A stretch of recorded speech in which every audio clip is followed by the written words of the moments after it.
Gracias, profesor Guamán.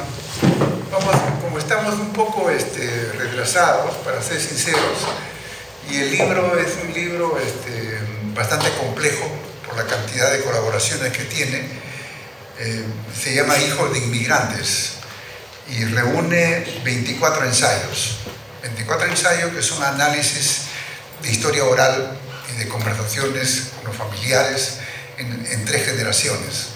La generación de los padres, la generación de los hijos y también la generación propia entre hermanos. Entonces, no quisiera decir más cosas, solamente para todos ustedes, hacer como una suerte de confesión, ¿no? Para Carlota, para Carlos, para Rolando, y Raúl y Isabel, que están aquí presentes, ¿no? Que es un libro que fue producto de los cursos de metodología de la historia y teoría de la historia de los años 2016 y 2017, trabajado durante el 2018 y publicado el 2019. Y es una suerte de ofrecer a los estudiantes la oportunidad de que a partir de algunas categorías históricas hagan también un recuento histórico. Y salió mejor de lo que habíamos sospechado, ¿no? Una categoría histórica como, por ejemplo, el concepto de hecho histórico, el concepto de causalidad en la historia, el concepto de generación y también de la idea de progreso, que es tan importante, ¿no? Y lo que ellos miraron en su recuento era esas 3 cosas, esos cuatro conceptos, y creo que lo trabajaron de manera muy provechosa. Y me parece que se vuelve más provechoso porque a medida que pasan los ciclos y pasan los años, ellos vuelven sobre sus estudios, vuelven sobre sus relatos y le dan mayor utilidad. Entonces yo no quiero tomar más tiempo y lo invito a Raúl y a Sara, Sara e Isabel, que se sienten aquí, y ellos me han pedido, como algo muy especial, empezar ellos. Entonces yo les voy a tomar el tiempo y les vamos a dar solamente Raúl ha preparado algo más allá, más grande de lo que era su documento, su texto en el libro, y eso no va a haber tiempo, Raúl, pero 10 minutos, ¿sí? Y también Isabel, 10 minutos, es demasiado quizá, pero bueno, los escuchamos y después pasamos a los comentarios de la profesora Casalino, del profesor Rojas. Muy bien, entonces... ¿Qué tal? Buenas tardes a todos los asistentes, al profesor Manuel Burga, por darnos la oportunidad de publicar uno de nuestros primeros trabajos, ¿no? Y los futuros comentarios de la profesora Carlota y el profesor Rolando Rojas, así también como mi compañero y amigo Carlos Paredes, que también ha estado involucrado como coeditor del libro, ¿no? En primer lugar, yo quisiera iniciar mi participación mencionando que posiblemente mi escrito sea el más aburrido de todos. Así que aprovecharé esta oportunidad para volver a mi relato un poco más amenos y dar algunas reflexiones que se quedaron en el tintero, ¿verdad? En primer lugar, quisiera explicar el por qué mi texto tiene ese estilo aburrido y tedioso, como el profesor. La causa radicó en que buscaba que fuese un trabajo esquemático, con datos claros y conclusiones precisas. En otras palabras, con un supuesto rigor de investigador social. Algo que ahora me arrepiento en cierto sentido, ¿verdad? En segundo lugar, me gustaría enfocarme de manera rápida en 2 temas que me parecen importantes dentro de mi texto y dentro de la experiencia que tuve al construirlo y al volver a revisarlo. El tema del olvido y la educación superior. Con respecto al olvido, permítame empezar con un brevísimo recuerdo, cuando una compañera escolar, en medio de la efervescencia que se vivía por la cultura asiática, me confesó que me envidiaba por tener ascendencia japonesa y estar cerca de su cultura. Luego, con algo de humor, Le confesé que estaba y estoy muy lejos de la cultura japonesa, lejos de sus costumbres, de sus comidas, lejos de su historia.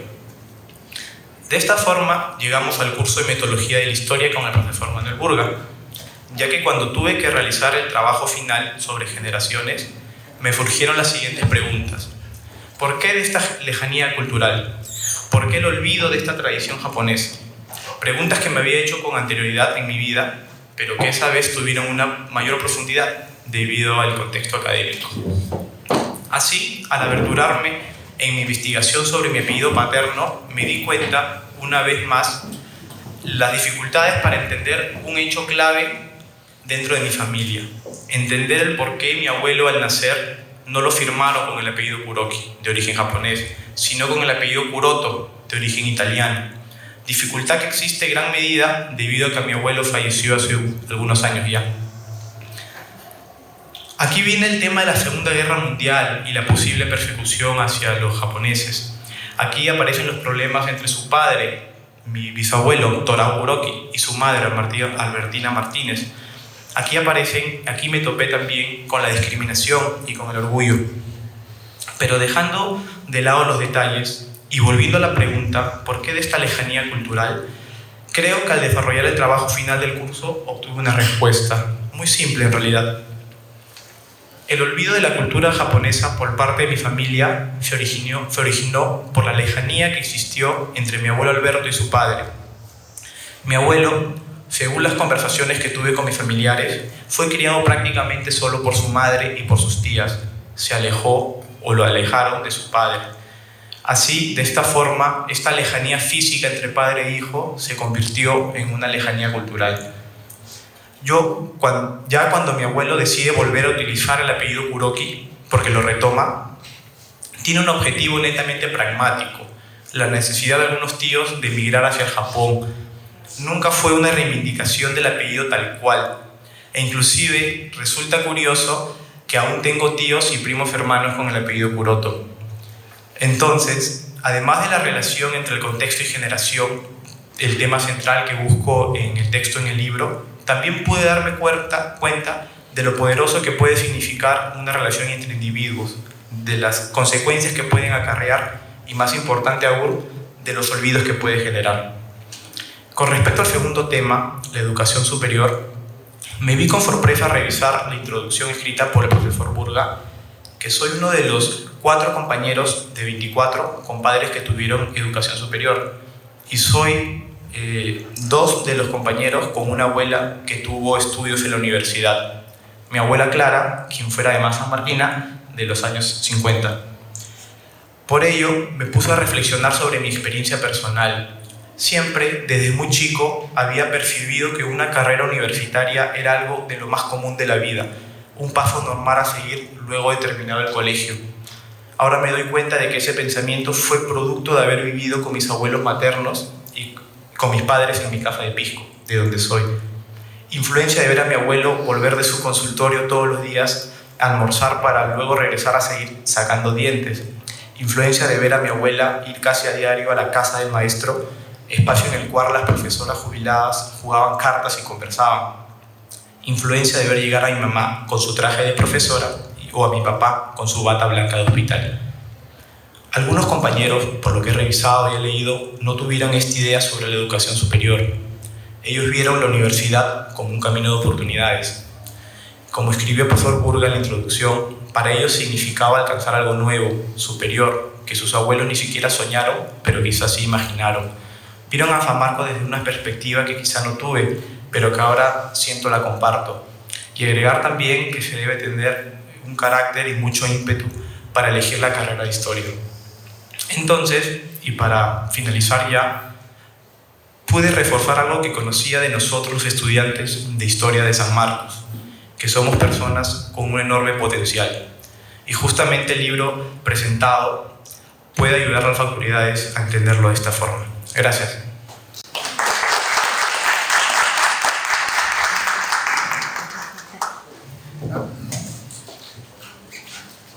Bien, Raúl se sujetó al tiempo y ahora Isabel Quispe tiene la palabra.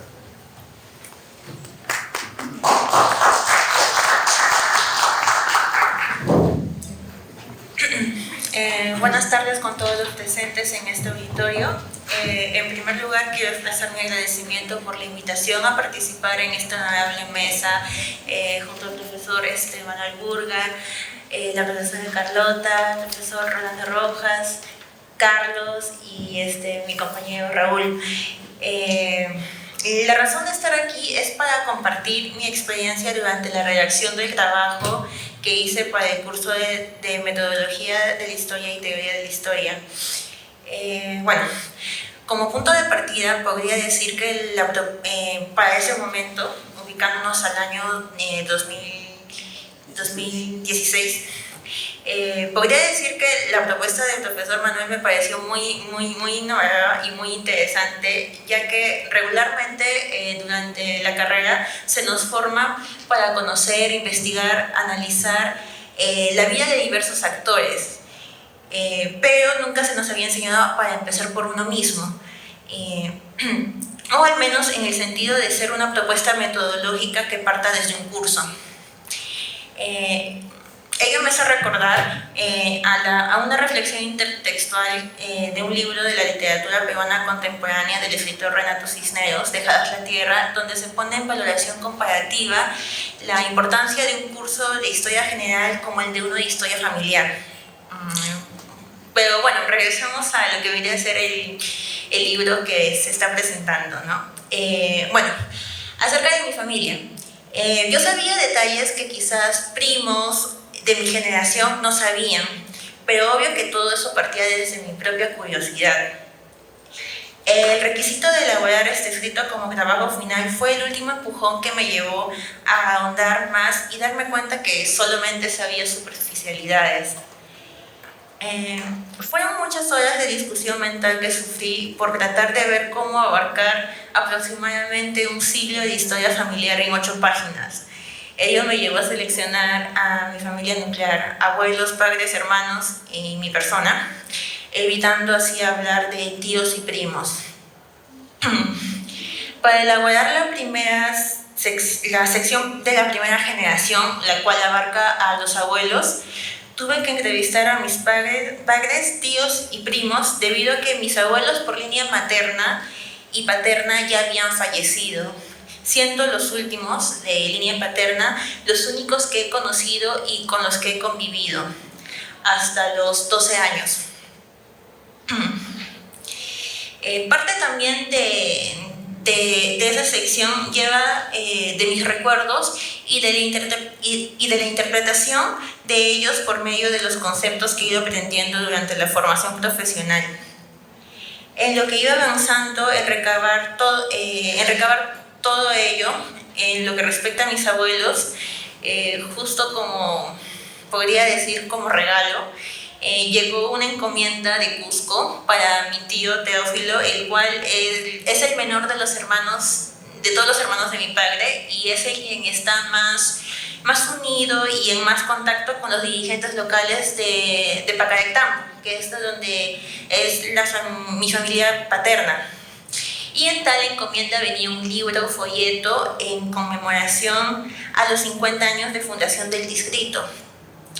Fue entonces que ese libro me ayudó mucho más, aparte de las entrevistas que realicé, para poder tener mejores alcances respecto a la vida de mi abuelo y darme cuenta que mi abuelo, natural de Cusco, ha sido uno de los vecinos que ayudaron en la formación del distrito de Pacarectambo.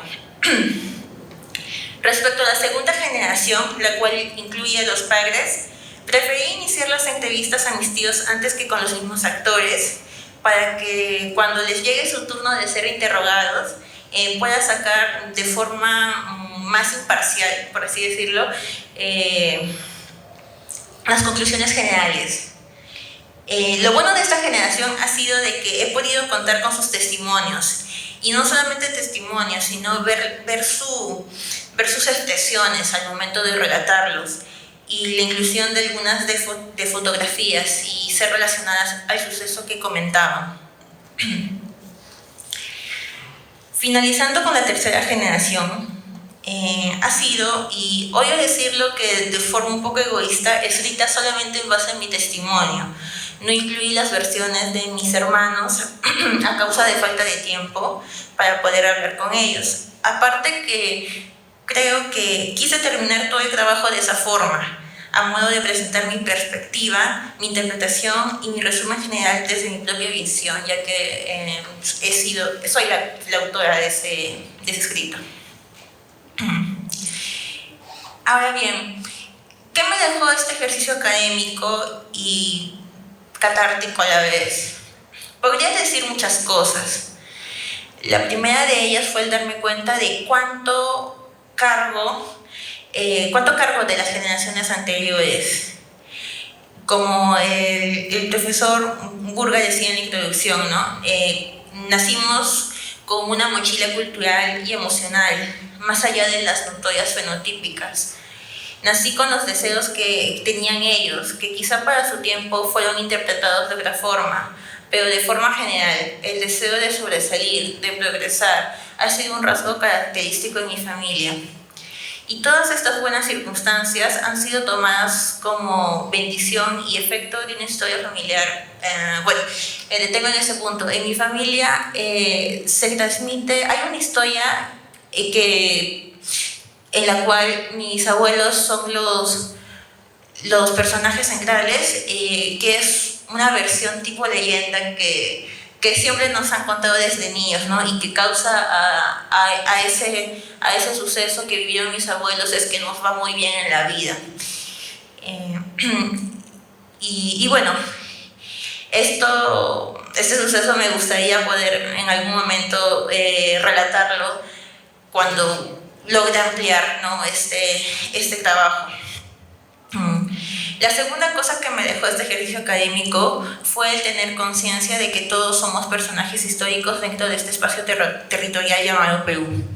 Claro que existen ciertos criterios teóricos para diferenciar la importancia o relevancia para adjudicar el adjetivo histórico al hecho o al personaje, pero creo que todo eso varía desde la visión e interpretación del historiador, o al menos en mi caso, del estudiante de historia.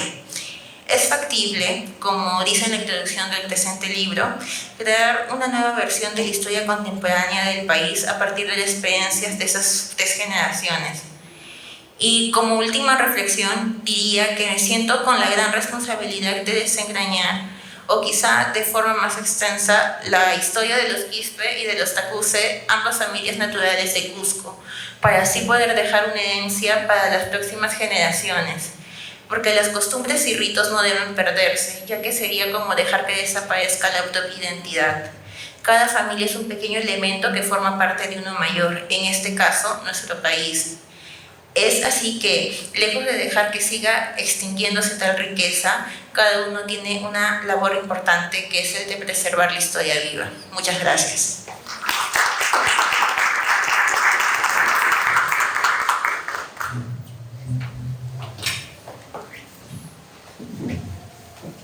Muchas gracias, Isabel. Creo que ellos dos han desarrollado más aspectos mayores que los que están en los textos que hemos publicado. Y los textos son muy lindos, ¿eh? Les recomiendo a ustedes el libro. Miren, es una de las ediciones muy cuidadas de la facultad. Y ellos han tenido una oportunidad de expresarse libremente en base a las categorías que les indiqué. Pero otra cosa, en la introducción y en el epílogo no analizamos sus textos, no hemos querido intermediación, hemos querido que ellos hablen directamente a sus compañeros y a sus familiares y al país. Entonces ahora, si hacemos un orden alfabético, pero yo sé que la profesora Carlota Casalino quiere cerrar. Entonces le doy la palabra al profesor Rolando Rojas. Muchas gracias.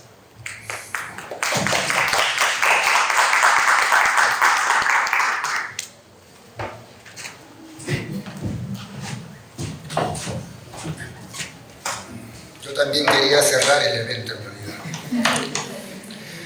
Bueno, empezar agradeciendo al doctor Manuel Burga y felicitándolos por este libro. Este libro muy importante, como ya ha sido un poco adelantado por sus autores. Libro editado por el doctor Manuel Burga y por Carlos Paredes. Yo he leído el libro con mucho agrado y con mucho interés. De hecho, me he sentido también evidentemente identificado con las historias que han sido retratadas allí. Y lo que he preparado son como 3 comentarios de una lectura muy personal, muy personal en el sentido también de muy provocadora sobre las historias que nos comparten los autores que nos han brindado este testimonio.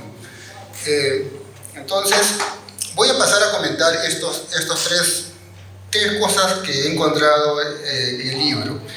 En primer lugar, los que nos ofrecen, nos brindan, los que, entre comillas, desnudan su trayectoria familiar, nos presentan lo siguiente. El estudiante de historia, el futuro historiador sanmarquino,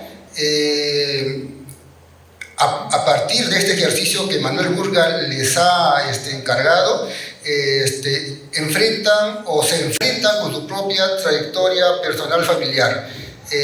Manuel los ha obligado a reflexionar y elevar a la conciencia que los sanmarquinos son parte de una historia o de un colectivo de familias migrantes que en el siglo XX transformaron el país. Es decir, que además de observadores y analistas de la realidad, el historiador sanmarquino o el estudiante sanmarquino es parte o viene con una experiencia histórica y que no puede desligarse de dicho proceso.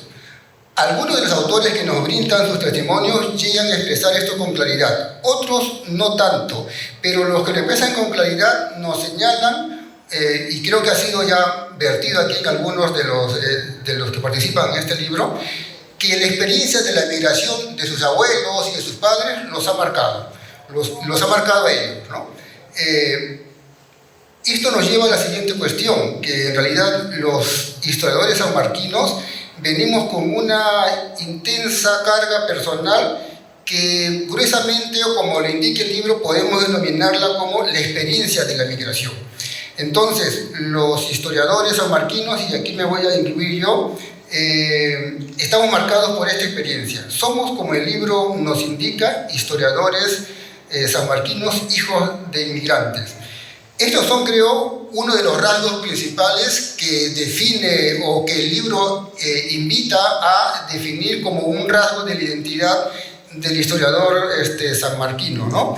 El hecho de que venga con una carga histórica familiar y que en este ejercicio los haya, este ejercicio que Manuel les ha pedido, los haya obligado a enfrentarse, a reevaluar su trayectoria personal, a reevaluar la experiencia familiar, a reevaluar todo el proceso que ha ocurrido, creo que pone en evidencia que esa separación entre sujeto y objeto de estudio es una fantasía, ¿no?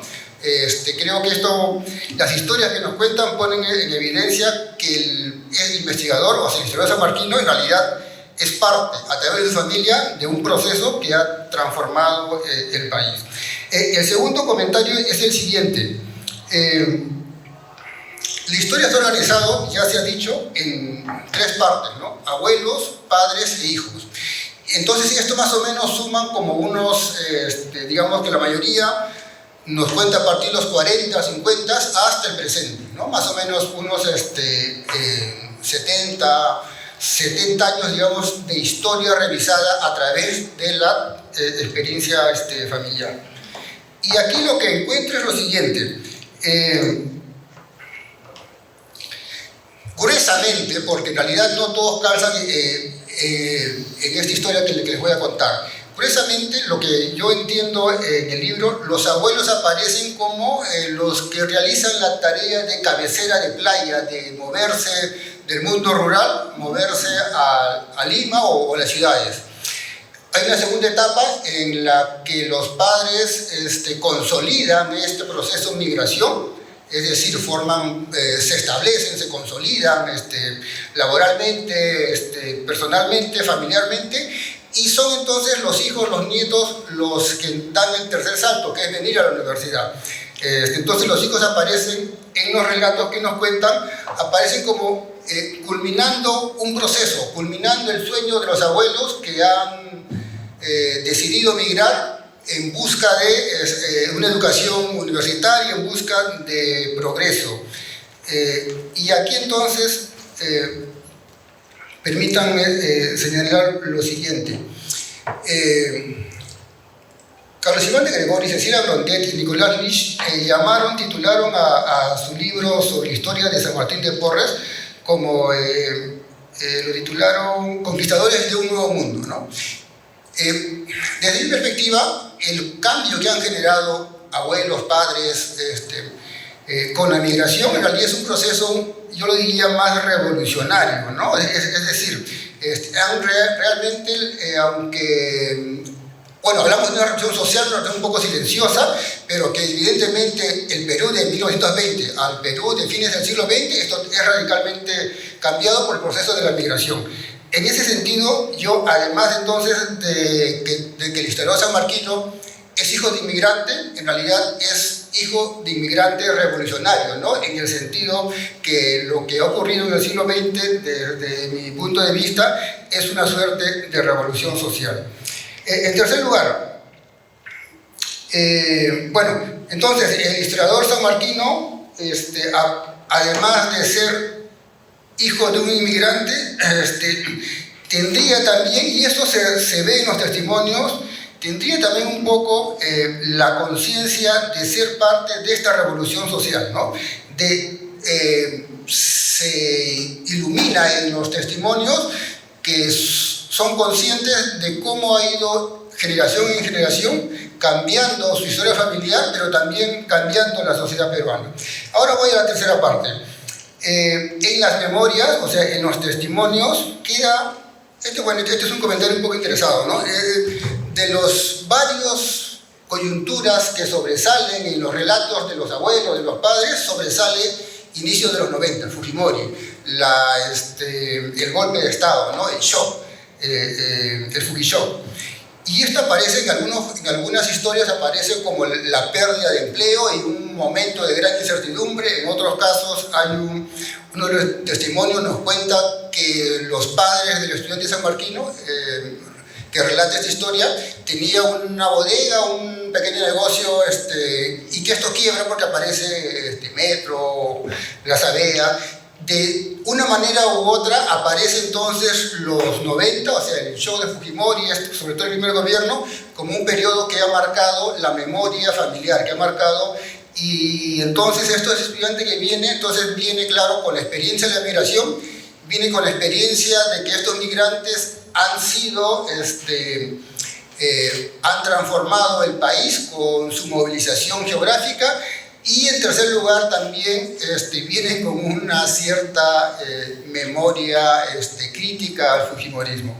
Esto, como les digo, es una lectura interesada de mi parte. Bueno, para ir acabando, porque creo que ya debo de cerrar esto, lo que quisiera es invitar o sugerir a los autores que estas historias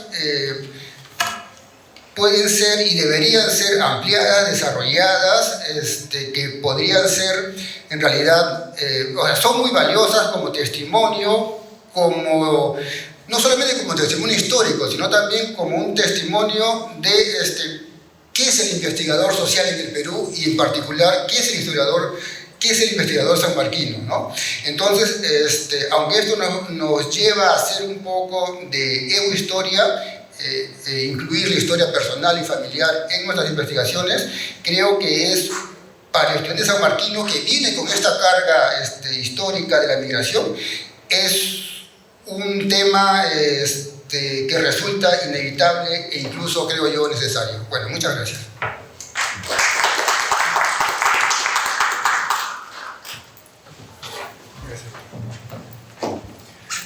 Muchas gracias, Rolando.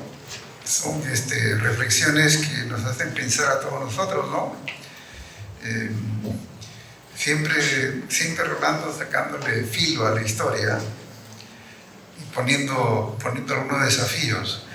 Pensar de que todas esas migraciones forman parte de una revolución social de apropiación de las zonas urbanas costeñas es una manera entusiasta de mirar la historia del Perú, y la comparto. Muchos hijos de inmigrantes, como yo mismo, nos hemos apropiado de Lima, ¿no? Pero eso no lo cuenten a nadie todavía. Ahora vamos a dejar a la profesora Carlota Casalino para que nos diga también sus comentarios en un tiempo breve, porque estamos luchando contra la hora del almuerzo, ¿no?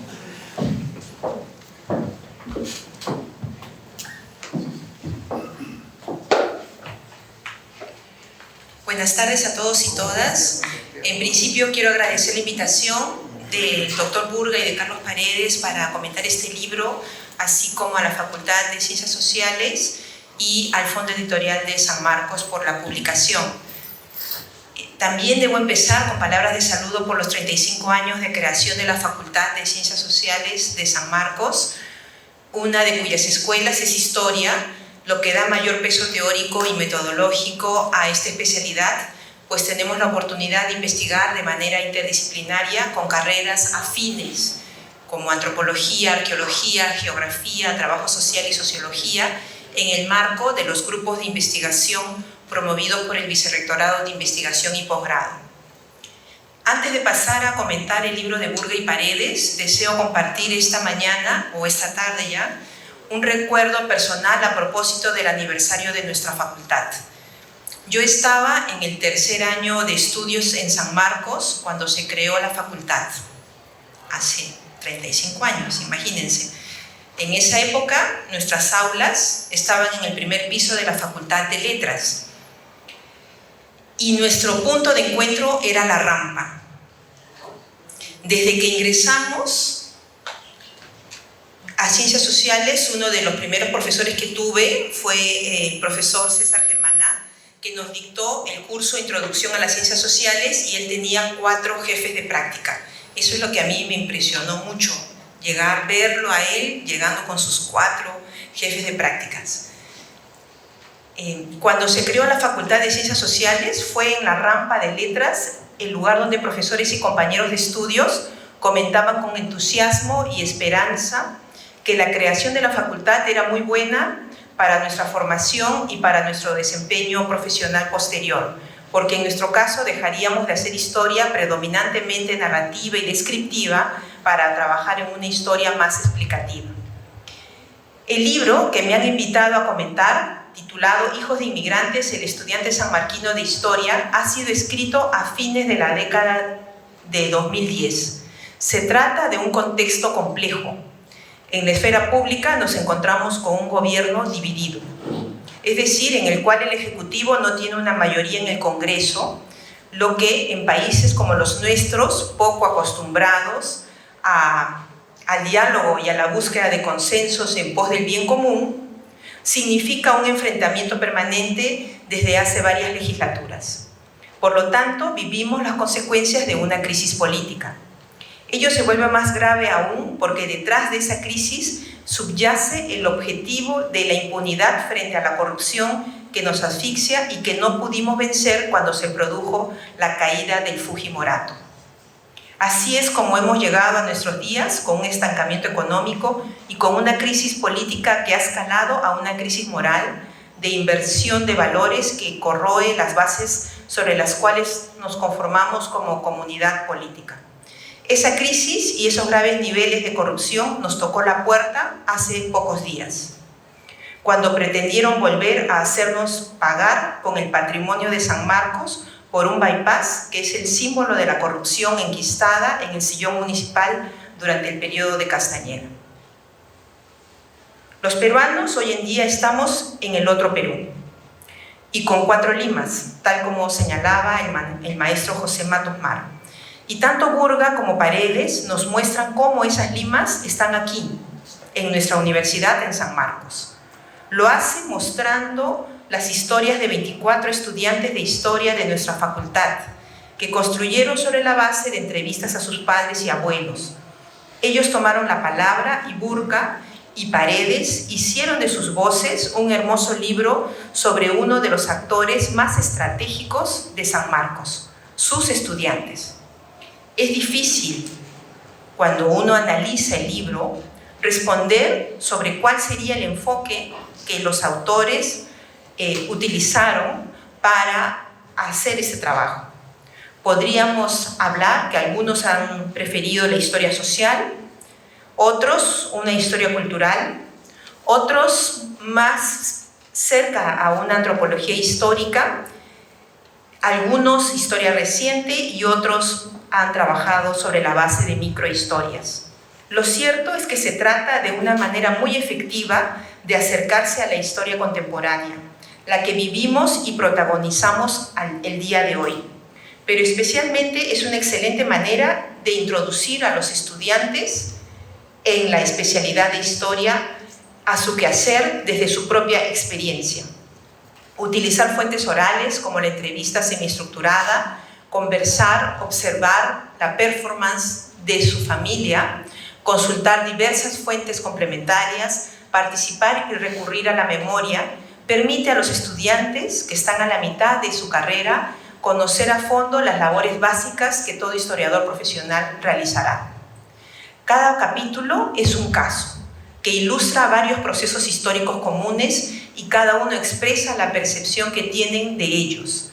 Por ejemplo, sobre la migración, el gobierno de Odría o la reforma agraria vivida por los abuelos, la transición política de los 80, los periodos de crisis, especialmente la hiperinflación del primer gobierno de García, los procesos de democratización y desdemocratización, el periodo de violencia experimentado por los padres, o la globalización y la sociedad de comunicación e información vivida por los hijos, momento en el cual coincide también el hecho que varios de ellos accedieron a la profesionalización, entre otras experiencias. Respecto a los conceptos utilizados, todos han utilizado por un lado, algunos como generación, vida histórica, coetáneo y contemporáneo, a partir de las lecturas de Ortega y Gasset. Por otro lado, han recurrido a otros conceptos como hecho histórico, causalidad e idea de progreso a partir de la obra de Edward Carr. Todo este amplio bagaje conceptual, varios han preferido o han dado mayor énfasis al concepto de generación, legado e historia e idea de progreso especialmente. De la mano de varios de estos testimonios, uno puede tomar mayor conciencia que nuestra historia está atravesada por la migración. Por eso el título. Del caserío o centro poblado al distrito más cercano, de allí a la provincia, luego a la capital y en varios casos a cualquier parte del mundo. Un abuelo no paró hasta los Estados Unidos. En otro caso, uno de los padres migró también hacia el exterior. Y en otros son los hijos los que migran. Se puede apreciar claramente cómo la migración, en los casos que se narran, está asociada a la búsqueda de oportunidades, a un esfuerzo consciente por cambiar las circunstancias en las cuales se desenvuelven sus vidas. Me llamó la atención la manera como se refieren a sus progenitores y a sus abuelos. Algunos los llaman por su nombre con toda confianza, pero otros marcan una distancia al anteponer señor, señora, don o doña. ¿Qué puede significar ese trato diferente? Esto me hizo recordar cómo en algunas zonas del país se trata de usted a nuestros parientes directos por el respeto y la consideración que se tiene a ellos. Asimismo, destacan algunos capítulos que se remontan no solo a los abuelos, sino a los bisabuelos e incluso a los tatarabuelos, al ser estos los que iniciaron la odisea de la migración. También podemos preguntarnos en cuál generación está la ruptura. Pues me parece que hay ruptura cuando en cada una de estas historias familiares, los hijos ya no siguen el destino de los padres. Así encontramos en unos casos que son los abuelos los que rompen las costumbres y el destino al salir de sus respectivos pueblos o al no aceptar la pareja ya determinada por sus padres. En otros casos, la ruptura se da en los padres, cuando poco a poco van secularizando sus actividades cotidianas y sus celebraciones ya no se basan exclusivamente en las fechas patronales o cuando la onomástica ya no responde al calendario Bristol, sino al personaje de la radionovela, de la telenovela, del deportista de moda, de la mejor amiga o del mejor amigo. Sin embargo, la ruptura mayor, en varios casos, está en la generación de los hijos, los que van a la universidad. Ello se demuestra claramente al darnos cuenta que estos estudiantes viven lejos de donde estudian. Un anexo del libro ilustra esa distancia del domicilio a la universidad. Algunos recorren en promedio entre 1 hora y 2 para ir a San Marcos y toman el mismo tiempo o incluso más para retornar. Es decir, no es solo un esfuerzo intelectual, el estar y mantenerse en San Marcos, con todo lo que ello implica. También se expresa en la actitud de rechazar aquello que los padres aceptaron, como por ejemplo la flexibilización laboral en la década de los 90, y que los impulsa a la calle a defender sus intereses. Sin embargo, cabe precisar que no estamos ante una ruptura radical. Como en todo proceso histórico, hay permanencias y continuidades, como por ejemplo la comida, la música, los sentimientos hacia la línea materna, donde varios reconocen el enorme esfuerzo realizado por sus antepasados. Otro tema interesante a destacar es el referido al desarraigo y al arraigo, pues si bien la migración implica un desarraigo potencial, uno migra con su bagaje cultural y todo su pasado que a veces no transmite a los hijos, pero sí lo hace a los nietos. De ahí que participen en las fiestas patronales que se organizan en Lima o cada año retornen al pueblo de sus antepasados para celebrar la fiesta, que posiblemente ya no es solo una fiesta religiosa, sino, como señalan los autores, es una fiesta y un espacio para el intercambio social, para el reconocimiento y mostrar lo que han podido alcanzar. En síntesis, observo 3 temas clave: educación y su relación con el progreso, la migración y su relación con el arraigo-desarraigo, y la cultura-religión con el legado, donde se hacen evidentes también en el caso de la educación. Muchos narran experiencias de sus generaciones anteriores de lucha por defender sus tierras o el lugar donde viven, esfuerzo por encontrar trabajo, de vencer la incertidumbre, de dejar un lugar donde vivir a sus hijos o dar estudio a los hijos. Deseo concluir con una reflexión de Burga y de Paredes que lo que comparten estos estudiantes da cuenta del valor que hoy día se da a la formación universitaria en nuestro país, donde aún sigue vigente el mito de la educación. Las autoridades, tanto las sanmarquinas como las del gobierno central, deben tener en consideración lo que significa la universidad pública,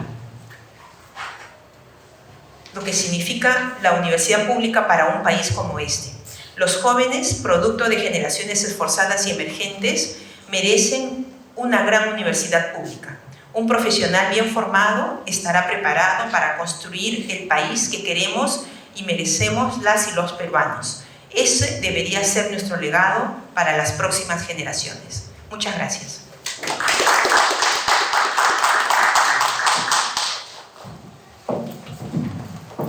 Bueno, el libro tiene 2 autores.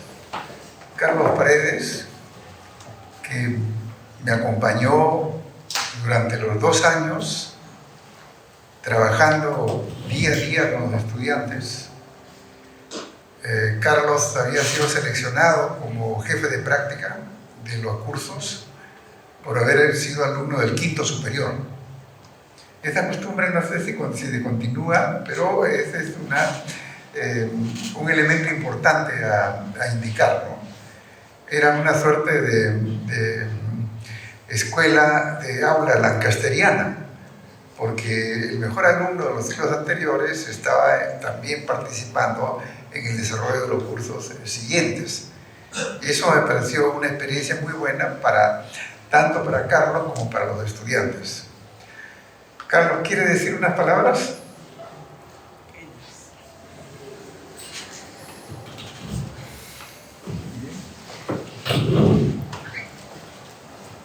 Buenas tardes con todos.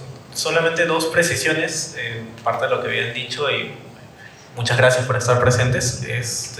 Ya para ir culminando, ¿no? Dos ideas que creo que han estado rondando en esta mesa y en el libro. Es uno que a través de sus trabajos, a través de estos 24 testimonios y ensayos de la historia familiar, nosotros lo que vemos es reflejado un poco la historia, o sea, no solamente nuestras experiencias familiares, sino la historia del país a partir de personas que a veces no vemos en el foco, ¿no? A veces estamos acostumbrados a ver conceptos o estructuras o acontecimientos y nos olvidamos de las personas que forman parte de todas esas experiencias. Y aquí lo vemos a través de historias muy íntimas, ¿no? Y en segundo, es más que nada una invitación porque tanto el profesor como yo creemos que esos 24 testimonios no deberían ser los únicos, sino que deberían replicarse. Es una muy buena experiencia tanto para introducirnos a lo que es la investigación, tanto como para conocernos nosotros mismos y saber desde qué lado estamos escribiendo, haciendo ciencias sociales, ¿no? Solamente esos comentarios. Muchas gracias. Y una última revelación, realmente. Cuando hemos trabajado juntos con los Carlos y yo, con los estudiantes, revisando textos teóricos, metodológicos, lo que queríamos conscientemente, en la parte mía, que forma parte del Consejo Nacional de Educación, es no hacer un trabajo de carpintería, hacer un trabajo de crear cosas nuevas con los estudiantes, sino un trabajo de jardinería, de cultivar plantas diferentes, que eran los mismos estudiantes que se cultivaron al reencontrarse con sus propias historias. Muchas gracias por estar presentes y un aplauso de nuevo para todos ellos.